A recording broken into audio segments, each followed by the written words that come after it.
Hi, this is Jeff Blauette, technical agronomist with Cooperative Farmers Elevator.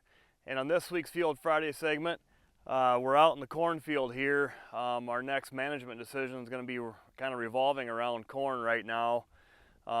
We've kind of all been able to drive around and see how nice our corn crop looks, probably as good as it's ever looked when we look at end to end of the fields, and everything looks such a nice green color.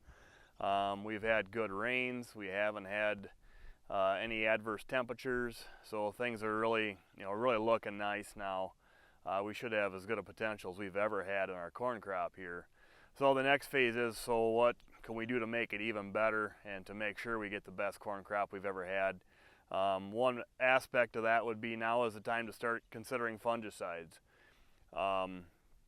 We're going to have tassels, in some cases there's a few tassels out now in some places, but I think next week you're going to start to see more fields start to go, and for sure the week after that. But the decision's got to be made here if we're going to have an effort at a fungicide application. The commodity markets aren't great, we all know that, but I think we've got a high enough potential that we can maybe bushel our way out of it, and I don't want to leave that last increment of bushels on the table by not taking care of it. We've had a lot of rain, not too much, but we've had enough rain where everything is just as good as it can be. But with that, we have a lot of humidity in the canopy, which can lead to more disease pressure. So that's something we have to deal with. Temperatures make a difference on what we're going to have for disease pressure. Right now, our most recent weather, we have a really high risk of gray leaf spot coming in. Mainly because we've had temperatures in the 80s, and that's kind of the temperature regime we typically see the most gray leaf spot as we get warmer. There is some weather forecast where we're talking down into the 70s to 80 next week. That leans a little bit more into the northern corn leaf blight temperature range.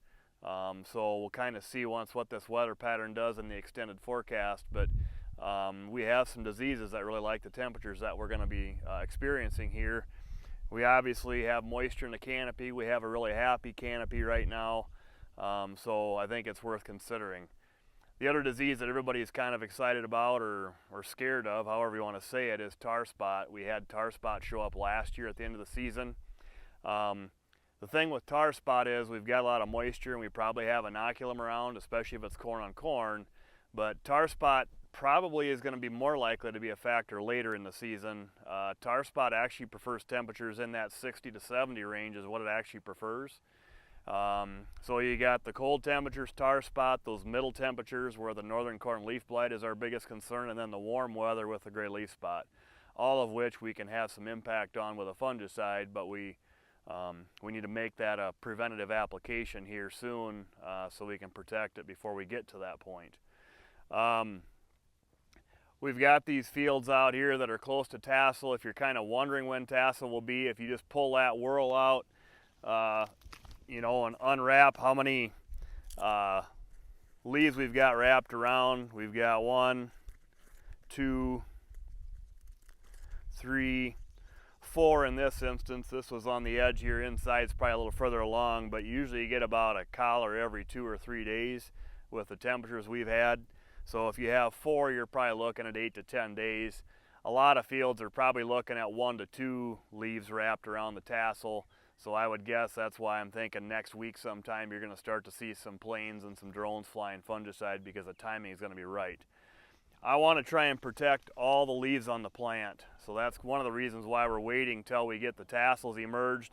I want that flag leaf and all those top leaves opened up so we can get a treatment on them. We have some longevity and some residual on these fungicides once they're applied, but it's kind of like everything else in life. You get what you pay for. These more expensive, newer fungicides, we've talked about it before, but we get a little bit longer shelf life or a little bit longer residual life on those, so we can protect a little longer as we get, quite a ways down the season, maybe have some protection yet. They're not going to be bulletproof, but they'll help. Once we get tassels out, it's about 60 days to black layer. So we've got 60 days, 70 days maybe to protect here before we get to mature corn.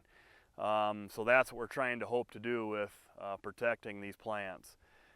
The other thing that concerns me a little bit on the positive side we might be hanging a lot more grain on the same amount of plants. Instead of putting 550 kernels on these plants, we might be putting 600, 625, 650 on some of these.